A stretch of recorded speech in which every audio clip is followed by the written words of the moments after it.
Olá, gente querida, Deus abençoe a sua vida. Mais uma vez eu estou aqui e nesta oportunidade quero fazer uma nova indicação de livro para você. Para você que gosta de escatologia, para você que gosta de teologia, é bom que você também assista os vídeos que eu venho gravando sobre outros livros e compre uns livros. Seja você um pré-tribulacionista, seja você um pós-tribulacionista, um mid-tribulacionista, ou aquele que crê no arrebatamento parcial, ou um pré-ira, você tem que conhecer estes assuntos, você tem que conhecer as visões alternativas para que você possa, então, dar uma resposta às perguntas que essas visões alternativas acabam criando. Então, independente da sua visão sobre o milênio, é bom você conhecer também as opções opostas, né, as visões opostas à sua. E se você conhece alguém que gosta de escatologia, se você conhece alguém que lê sobre o assunto e achou interessante as indicações aqui, tem muitos vídeos aí indicando livros excelentes, né? Certo? Tanto livros que ainda as editoras vendem, como esse que eu vou indicar agora, que não é mais vendido pela editora. Não sei nem qual foi o ano em que se pararam de publicar esse livro, mas é um livro excelente que não pode faltar na sua biblioteca, principalmente você que está iniciando as suas leituras, que quer conhecer. Você quer saber mais sobre o arrebatamento? Como é que acontece o arrebatamento? É antes ou depois da tribulação? Quais são os argumentos? Se você é um pré-tribulacionista, quais são os argumentos que fazem com que a sua visão seja mais correta, seja verdadeira, em detrimento da pós, da mid, do arrebatamento parcial, do pré-ira? Você sabe? Então, você precisa conhecer sobre o assunto, você tem que ler sobre o assunto, e não só reverberar dizendo que a igreja é arrebatada antes da grande tribulação, sem saber dar a razão do porquê disso. Então, muitas vezes a gente se encontra em situações em que nós vamos ter que dar razões do porquê cremos assim. Antes de nós iniciarmos o vídeo, eu quero pedir para você, se não se inscreveu ainda no canal, se inscreva no canal, abençoe a minha vida, você não vai gastar nada financeiramente com isso, né?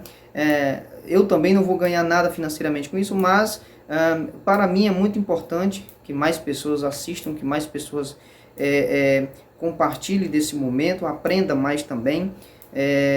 E as indicações que eu faço aqui, os vídeos que eu tenho gravado sobre as alianças e alguns outros vídeos também sobre outros assuntos, é importante, você vai aprender. Então, dê uma olhada no canal, se inscreva no canal, compartilhe, indique para os seus amigos. Se você tem um amigo que está lendo sobre o assunto, compartilhe o vídeo com ele, mostre para ele o quão interessante é este canal e que pode abençoar sim a vida dele, seja ele de qual linha for.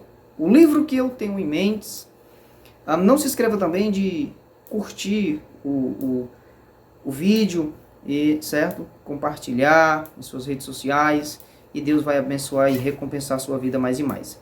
O livro que eu tenho em mãos é o livro Vem Depressa, Senhor Jesus, de ninguém menos do que Charles Wright. Ele é autor dos comentários da Bíblia Anotada.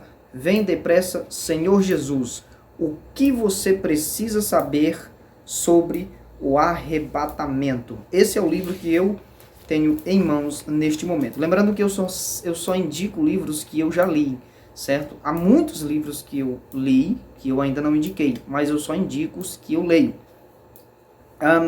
Ele recebeu o seu doutorado, né, pela Universidade de Edimburgo, e passou muitos anos lecionando, Charles Wright, lecionando no Dallas Seminário, no Seminário Teológico de Dallas, quase não sai.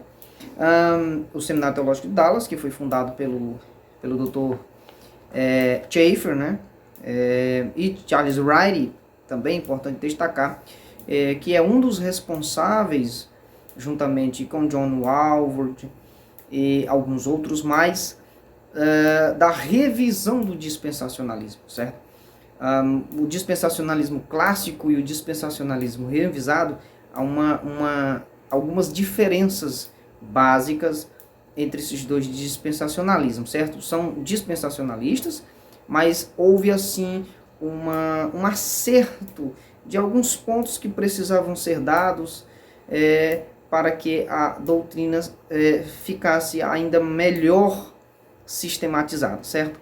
Então há algumas diferenças do pensamento de Schaeffer, de C.I. Scofield, para o pensamento tanto do Feinberg, como do John Walvoord, como do próprio Charles Wright. Por exemplo, o Dia do Senhor. Né? O Dia do Senhor, para os dispensacionalistas clássicos, se referia ao período da tribulação. Né? Já no dispensacionalismo revisado, o Dia do Senhor ele abarca a tribulação e o milênio, porque o Dia do Senhor ele tem tanto julgamentos como bênçãos. Bem? Então essa é a diferença. Ele foi um dos responsáveis pela revisão, o que hoje nós conhecemos como dispensacionalismo revisado, e não é o dispensacionalismo progressivo que veio ser modificado bem depois. Então esse livro é um livro excelente para quem quer iniciar. Você quer conhecer sobre o arrebatamento? Então compre este livro. Você quer saber como se dá o arrebatamento? Compre este livro. Se você quer saber quais os argumentos que você pode usar, quais as respostas que nós temos contra as perguntas pós-tribulacionistas, midi-tribulacionistas e das outras visões, compre este livro. É um livro pequeno, de 120 páginas, mas é um livro excelente naquilo que ele se propôs a passar. Ele é prefaciado por ninguém menos do que Carlos Oswaldo Pinto, né? Então não é um livro recente, né? É um livro que já tem a sua idade. Você não vai encontrar ele mais na editora. A editora é a editora Chamada, certo? A antiga obra missionária Chamada da Meia-Noite. Quem publicou este livro. Lá você não encontra mais, você encontra em sebo, algumas pessoas que estejam vendendo você pode encontrar. Aliás, a obra da Chamada tem, a editora Chamada tem muitas obras excelentes, dispensacionalistas, pré-tribulacionista, é uma editora pré-tribulacionista, pré-milenista, dispensacionalista, certo? Então é bom você dar uma olhada na editora Chamada, tem muitos livros excelentes que você precisa adquirir, ler e aprender, né? É um livro que não propõe a responder todos os questionamentos, né? Até porque acho que não tem este livro, né? Não é tão profundo como é, por exemplo, o manual de escatologia Chamada, ou o próprio manual de escatologia do J. Dwight Pentecost, né? E outros livros, mas é um livro muito bom. E eu diria que um livro excelente para quem está iniciando, certo? Para o iniciante. Então, um livro singular. Capítulo 1, ele vai tratar quais são as perguntas. É importante fazer pergunta, né? Com certeza. Ele vai falar sobre o milênio, ele vai falar sobre o arrebatamento e porquê das perguntas, né? O arrebatamento, por que o arrebatamento é antes, por que o arrebatamento é depois, por que o arrebatamento é no meio. E ele vai apresentar as linhas alternativas, tanto o pré, o pós, o mid, né? E o arrebatamento parcial, né? E o pré-ira também, ele vai falar um pouco. Então ele vai apresentar estes pensamentos alternativos. No capítulo 2, é uma pergunta. As perguntas são importantes? E ele vai tratar dessa questão no capítulo 2. No capítulo 3, ele é outra pergunta. O que é o arrebatamento? E aqui ele vai tratar do que é o arrebatamento. Como se dá o arrebatamento. E é interessante nesse livro que ele vai tratar... ele vai, ao longo do texto, ao longo do livro, ele vai tratar da seguinte forma. Ele não, né, deixando bem claro aqui, que ele não trata das visões midi-tribulacionista, arrebatamento parcial, pré-ira. É apenas pós-tribulacionista e pré-tribulacionista. Então, diante desta oportunidade, diante deste tema, né, que é o capítulo 3, o que é o arrebatamento, o que ele faz? Ele faz da seguinte forma, ele dá o entendimento pré-tribulacionista daquele capítulo, daquele tema específico que é o arrebatamento, e a visão pós-tribulacionista. Como os pré-tribulacionistas responderiam, como os pré-tribulacionistas responderiam, os pós-tribulacionistas responderiam. Feito isto, então ele vai responder a questionamentos feitos pelos pós-tribulacionistas e fazer outros questionamentos aos pós-tribulacionistas e mostrar por que a visão pré-tribulacionista responde melhor a esta pergunta. O capítulo 4 ele vai falar dois futuros, vai falar de dois futuros, né? É uma pergunta, dois futuros? Aí ele vai falar do futuro pré-tribulacionista, do futuro pós-tribulacionista. E no final ele vai dar o porquê, a visão pré-tribulacionista, porque ele é pré-tribulacionista, né? Ele é dispensacionalista, pré-milenista e pré-tribulacionista. Ele vai explicar por que o pré-milenismo responde melhor, por que o pré-milenismo é mais correto em detrimento ao pós-tribulacionismo, comparado com o pós-tribulacionismo. O quinto capítulo ele vai tratar sobre o vocabulário da segunda vinda. E aqui ele vai tratar alguns termos. Ele vai tratar sobre parousia, o que significa parousia, a ocorrência de parousia, tanto na visão pré como pós. E depois ele vai tratar sobre a palavra apocalipsis, né, no grego.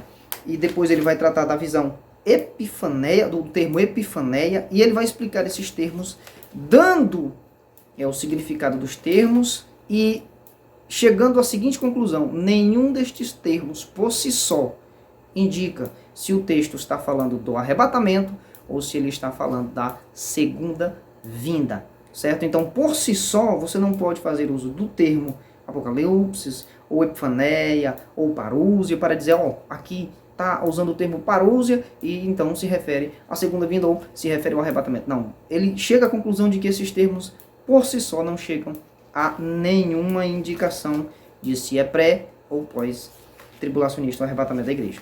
Bem, no capítulo 6 ele vai tratar de 2 Tessalonicenses, né? Capítulo 1. 2 Tessalonicenses capítulo 1 é um argumento que os pós-tribulacionistas usam, né? É importante isso aqui. Então eles usam esse argumento dizendo que eles têm um aparato muito forte dentro de 2 Tessalonicenses capítulo 1, versículos 5 ao 10, e o Charles Wright vai mostrar que esses argumentos são fracos e que eles, na verdade, criam mais problemas para o pós-tribulacionismo do que soluções. Ele vai responder a todos os questionamentos pós-tribulacionistas acerca desse texto, porque o pós-tribulacionismo vai dizer que esse texto prova o pós-tribulacionismo, e ele vai mostrar que ele não prova o pós-tribulacionismo e que, na verdade, vai trazer problemas para o pós-tribulacionismo. No capítulo 7, ele vai tratar sobre aonde está a igreja em Apocalipse capítulo 8 ao capítulo 4 ao capítulo 18. Onde está a igreja? Dentro desses capítulos, capítulo 4 ao capítulo 18. Então, ele vai mostrar também as duas alternativas, pré e pós, o que o pós responde, o que o pré responde, e então vai dizer por que o pré responde melhor as perguntas do que o pós, e é bastante interessante. Onde se originou o ponto de vista pré-tribulacionista? E aqui, irmão, é importantíssimo, porque ele bota por terra muitos argumentos, muitos espantalhos contra o pré-tribulacionismo, que os pós-tribulacionistas, ou até mesmo os mid-tribulacionistas, os pré-ira e até os do arrebatamento parcial fazem. Né? Porque é uma doutrina vinda de Edward Irving, né? E ele fala de Edward Irving, certo? No capítulo aqui. Ele vai falar de John Nelson Darby. Não é uma coisa, uma arrastada, não, é poucas páginas. Vai falar rapidamente sobre esses assuntos. Ele vai falar de Margaret MacDonald e vai demonstrar que, na verdade, o John Nelson Darby chegou à conclusão pré-tribulacionista bem tardiamente, né? Na verdade, devido a um estudo sistemático da palavra de Deus e não a influência dessas pessoas. Na verdade, Edward Irving, das 3 opções que se tem, nenhuma é pré-tribulacionista, uma no mais mid-tribulacionista, arrebatamento parcial e pós-tribulacionista, os pensamentos dos seguidores de Irving. Margaret MacDonald, na verdade, ou era do arrebatamento parcial ou pós-tribulacionista. Ela era assim meio desequilibrada, né? Como diz Marcos Granconato, ela é meio desequilibrada, ela não tem um entendimento assim bem sistemático daquilo que está falando. Uma hora ela fala uma coisa, outra hora ela fala outra, não tem muito... e não existe pré-tribulacionismo em Margaret MacDonald, certo? Então, compre o livro e leia e você vai ficar conhecendo mais. O capítulo 9 vai falar sobre a população do reino milenar, e é interessante esse capítulo para o pós-tribulacionismo, certo? Para o pós-tribulacionismo. Você é pós-tribulacionista, então você tem que ler este livro. Por quê? Porque ele vai tratar de uma questão bem enjoada para os pós-tribulacionistas, né? Se o arrebatamento acontece depois da grande tribulação, né? Na ocasião ali do Armagedon, então quem é que vai repovoar o milênio? Quem é que vai povoar o milênio? Se os justos são levados, como é? Quem vai entrar no milênio? Os ímpios vão entrar no milênio? Então ele vai tratar aqui algumas coisas. Robert Gundry diz que é um, outros dizem que é outros. Dizem que os 144 mil é que vão entrar, né? Na verdade, passam a grande tribulação todinha, não se convertem, nem no arrebatamento, quando acontecer pós-tribulacional, segundo eles. Também não vão se converter, só depois é que eles vão se converter, e é eles que são os progenitores, os pais do milênio, dos filhos que nascerão no milênio. Mas cria-se um grande problema para o pós-tribulacionismo, e é bom você ler este livro. Capítulo 10, ele vai tratar do dia do Senhor. O que é o dia do Senhor? As pressuposições pós-tribulacionistas sobre o dia do Senhor. Eles vão tratar, eles têm um impasse, né? O próprio pós-tribulacionismo tem um impasse dentro da sua própria linha de raciocínio. Se o dia do Senhor é sobre...